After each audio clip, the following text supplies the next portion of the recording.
que começamos a crescer de verdade. Hoje eu fui na TV Pampa, é isso? TV Pampa.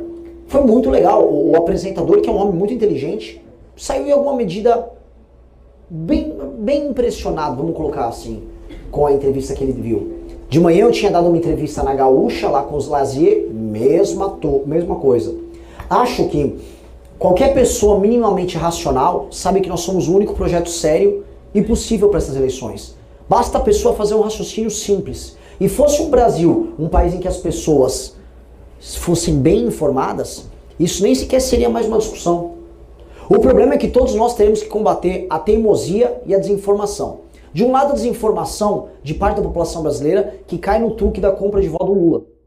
E do outro, a teimosia, vamos colocar aqui, de boa parte dos nossos pais, tios e avós, que ainda compram um bandido como solução para o nosso país. Essa teimosia deles impede que a nossa geração se realize. E eu tenho raiva dessa teimosia, porque insistir no erro é diabólico. A insistência no erro dessa família maldita, essa família de bandido do Rio de Janeiro, que é a família Bolsonaro, está cobrando um preço muito caro para todos nós. Eu já nem digo, eu juro para vocês, o que eu penso dos eleitores do Lula que eu vi nas regiões Norte e Nordeste. Porque eu vi pessoas quase sem consciência falando dos problemas. Vocês viram uma entrevista que eu fiz numa família, lá na Ilha do Marajó, da mulher que tinha 8 filhos, a entrevista com a menina que estava grávida. Você vai viver do Bolsa Família? Acho que sim. Você vai estudar? Acho que não. Aquelas pessoas perderam completamente o rumo da própria vida. Nem sei se elas chegaram a ter algum rumo. Aquelas pessoas estão perdidas e são alvo de um abuso. E a compra de voto é a única coisa que resta nessa relação política com essas pessoas. Agora, dos nossos pais, avós, tios, parentes mais velhos, não se espera isso deles. Essas pessoas em geral são conscientes e estão tomando de maneira consciente e teimosa a decisão de errar e permanecer no erro porque se engajaram emocionalmente como um idiota. Especialmente quando homens, porque tem coisa pior na vida do que paixão de homem por homem. Quando o homem se apaixona por outro homem, é um negócio horroroso. E nós ficamos vendo isso acontecer. Completamente, não, mas o capitão, isso. O capitão fracassou, ele é um fraco. O Bolsonaro fracassou, como eu sempre disse, destruiu a revolução que nós tocamos. E agora nós temos que trabalhar redobrado. O trabalho nosso é em dobro. Porque além de fazer o nosso trabalho de divulgar as nossas ideias, a gente tem que convencer as pessoas de que elas estavam abraçando ideias erradas e pessoas erradas. E o pior, eu tenho que ir para um processo eleitoral em que a pessoa, mas olha aí o Zema e o Caiado estão puxando o saco dos caras. Adoraria conversar numa mesa com o Zema e o Caiado projetos, mas não tem muito o que conversar porque estão preocupados em não ferir o orgulho do eleitor do Flávio Bolsonaro, porque nunca conseguiram construir um caminho próprio.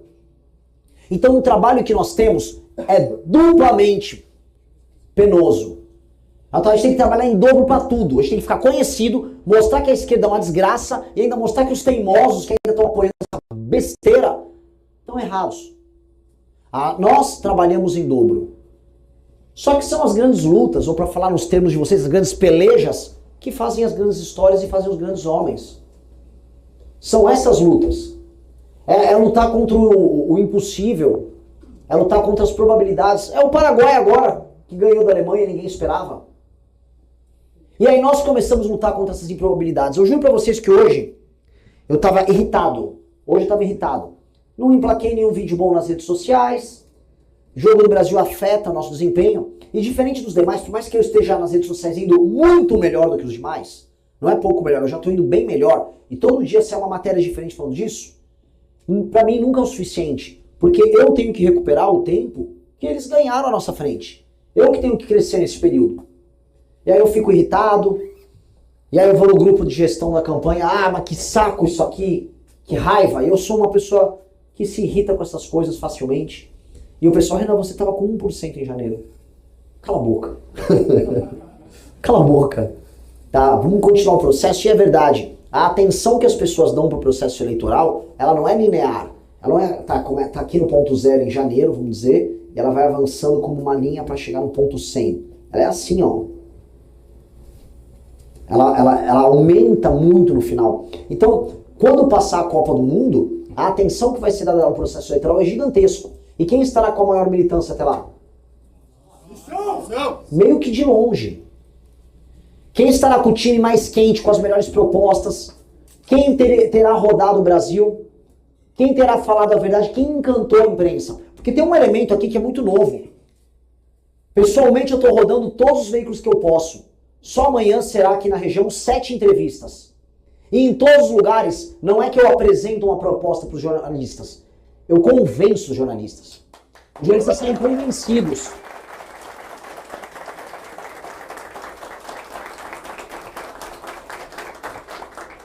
Então a gente convence os jornalistas. A gente já convenceu boa parte do empresariado. A tal da Faria Lima já começou a entender que a única série é a nossa. A gente começou a convencer pessoas formadoras de opinião. E a partir do momento que isso acontece, isso começa a irradiar de cima para baixo. E é uma força e é uma energia, quando começa a acontecer, imparável. Quando as pessoas certas são convencidas e começam a divulgar algo, elas convencem melhor do que as pessoas não certas. O que eu quero dizer é o seguinte: o Lula precisa comprar as consciências das pessoas mais pobres. Só que aquelas pessoas são, no fundo, de maneira muito cruel, um estoque de votos dele. Elas não convencem outras pessoas. Nós estamos trabalhando com o convencimento de pessoas conscientes. E onde nós precisamos chegar? Pois bem, aqui é uma região que, infelizmente, Bolsonaro ainda é bem votado, certo? Cada voto aqui vale 2. Vocês têm um trabalho colossal de convencimento de amigos, parentes, familiares. Um trabalho colossal, e vocês precisam ser implacáveis nisso. Vocês têm que multiplicar não por 1, mas por 5, 6, 7. De acordo com a pesquisa Atlas, de acordo com os trackings de mercado da pesquisa Atlas, o Flávio tem 30 e poucos, eu tenho 10. Esses são os trackings. Pois bem, cada um aqui tem que virar 3. Na verdade, cada um virar 1,5, a gente já vira isso, né? Mas vamos todo mundo trabalhar com a meta de 3. Vamos trabalhar com a meta, todo mundo, no mínimo 3 pessoas nós temos que virar. Esse é o processo. Todo voto virado vale 2, não vale 1. E nós precisamos fazer esse convencimento de maneira poderosa, porque eles estão frágeis. Entendam, haverá mais escândalos. E entendam, indo para o segundo turno contra o maldito do Lula, nós vamos vencer com mais de 60%. E eu não estou brincando, não estou fazendo exagero, não é profecia de nada. É simplesmente pelo fato de que eu não tenho a rejeição de todos esses vagabundos e de que mesmo pessoas de centro-esquerda nos centros urbanos entendem que coisas precisam ser feitas para que o Brasil precise ser um lugar capaz de ser vivido. Mesmo uma moça de centro-esquerda meio feminista no centro urbano não quer ser assaltada, não aguenta mais pagar os impostos.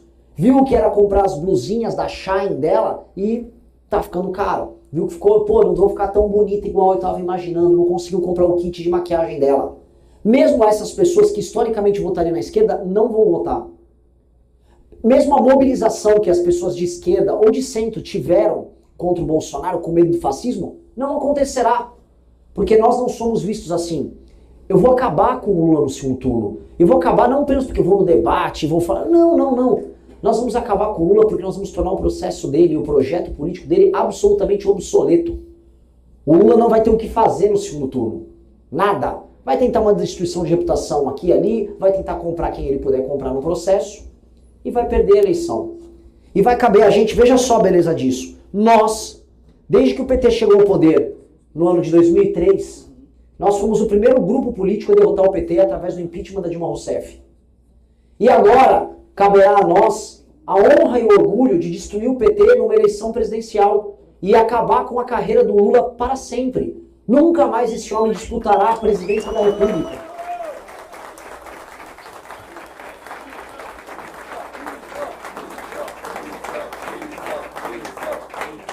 Eu peço para vocês, veja, eu já contei isso em vários lugares. 1989, final do Campeonato Brasileiro São Paulo e Vasco. Eu tinha 5 anos de idade.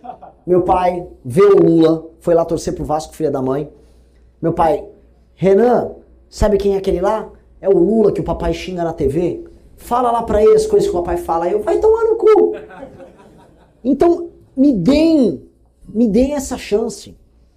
Eu quero fazer isso em rede nacional. Eu quero enfrentar esse cara, eu quero ter o orgulho de colocar na história do nosso grupo político, do Movimento Brasil Livre, do Partido Missão, a insígnia, nós acabamos com a carreira dele. Nós enterramos o Lula. E veja a beleza disso. Pegar o Lula no segundo turno significa que no primeiro a gente já acabou com a carreira dos Bolsonaro. Significa que um já foi e no segundo turno vai o outro. A gente mata 2 com uma cajadada só. Isso é gigantesco pro Brasil. E ainda mais, porque veja, beleza, a gente acaba com um, acaba com outro no segundo turno, e aí na presidência só vai sobrar o Centrão, que é o verdadeiro alvo nosso. O destino está pronto para ser construído por nós. E o que a gente precisa fazer? Ser altamente ambicioso. Altamente ambicioso. Não pode ser nem um pouco tímido, não pode ter medo de rejeição, não pode nada. Quando eu ficava rodando no começo das nossas viagens com 1%, esse aqui também vai lembrar, a gente começou primeiro no Pernambuco, não foi? Pernambuco. Era de uma arrogância da minha parte, ia nas árvores, e no segundo turno o que você vai fazer? Vou derrotar o Lula. Comeu 1% no primeiro turno. Não era uma arrogância. As pessoas chamavam aquilo de uma audácia. Era aquela certeza cega de quem sabe, olha, vou arrumar por ali, vou pegar meu barquinho, vou chegar e vai haver uma paragem, um lugar muito bom que eu vou chegar e vou conquistar uma terra completamente distante. Era isso que eu sentia. Era uma conquista e um senso de aventura incrível. Só que para esse senso de aventura poder acontecer, você tem que contar com um time incrível. E eu conto com um time sensacional. A gente tem construído sem os recursos dos demais, completamente fora das instâncias oficiais da academia, o livro amarelo, livro de propostas para o Brasil. Aí de repente a gente está pautando as eleições porque está todo mundo imitando o que a gente está falando. O PL tem todos os anos pelo menos 100 milhões de reais para gastar na fundação deles. 100 milhões de reais. E eles não produziram nada disso. Como é que pode, com 100 milhões de reais por ano, você não conseguir produzir um material intelectual? Eles ficaram produzindo, sei lá, passeios do Nicolas com seus meninos, seus amigos, todos magrinhos e abraçados, se juntando. Qual é? É isso que a fundação deles faz? O que esses caras estavam produzindo com essa grana? Mas eu digo isso de todos os outros partidos, de União Brasil e o PP. Ninguém produziu nada, ninguém tentou sonhar algo para o Brasil, estão vindo todos para a eleição agora para imitar o que nós produzimos. Flávio Bolsonaro chegou ao ponto agora de uma das últimas entrevistas, falou que ele vai colocar inteligência artificial no SUS. Eu falei, não, calma aí, cara. Já já ele vai montar uma banda de rock também. E o melhor é que ele não deve ter a menor ideia do que seja colocar inteligência artificial no SUS. Ele acha que vão botar um chatbot do Cláudio aqui para cuidar do SUS. Ele não tem a menor ideia. Hã? Lógico. Ali é meio constrangedor. E o fato é, como a gente consegue pautar sem ter tido a grana deles? É porque nós somos um grupo virtuoso, no melhor sentido do termo, agressivo como tem que ser, e que se pretende fazer algo maior do que as nossas próprias vidas. Quando a gente dedica a nossa vida a fazer algo maior do que nós mesmos, isso tem um impacto que a gente não sabe. A gente encontra forças onde não há. Eu juro pra vocês, essa aqui é uma semana que se inicia e eu tô muito bem essa semana. Tô muito feliz de estar aqui no estado de vocês. É um lugar que eu gosto de verdade. É um estado. Eu rodei lugares no Brasil que não eram estados. O Maranhão não é um estado. Pará, infelizmente, não é um estado. São lugares que estão destruídos, tomados por oligarquias, em que as pessoas são tratadas como animais. São colônias de exploração da elite local. Vocês são um estado de verdade, que tá uma bosta, mas são um estado de verdade. Vocês são um estado de gente que está trabalhando, que está se sustentando, está errado as coisas, mas vocês são um estado. E eu fico feliz de estar aqui. E aqui, como o Pacto Federativo exige de vocês muito, como exigiu muito, e deixou o estado de vocês quebrado, eu vou exigir muito. Eu preciso começar a campanha presidencial com 20% no Rio Grande do Sul, 20% em Santa Catarina e pelo menos 18% a 20% no Paraná. É isso que vocês têm que me entregar no começo da guerra. É isso que o Sul tem que me entregar. Porque isso já entrega a derrota completa do bolsonarismo aqui. Que aqui era um estoque de votos deles. Aqui é um lugar que eles não imaginavam que a gente pudesse crescer. Assim como eu não imaginava que eu pudesse crescer no Nordeste. O petismo o quê? Como é que pode? E eu vou exigir isso de vocês e eu preciso que vocês entreguem isso. Porque no final, o Nordeste entregando e vocês entregando, a batalha final é em São Paulo. E eu nasci lá. Eu nasci naquela terra. E aí eu vou virar os paulistas. E eu vou pro segundo turno. Eu tenho certeza disso.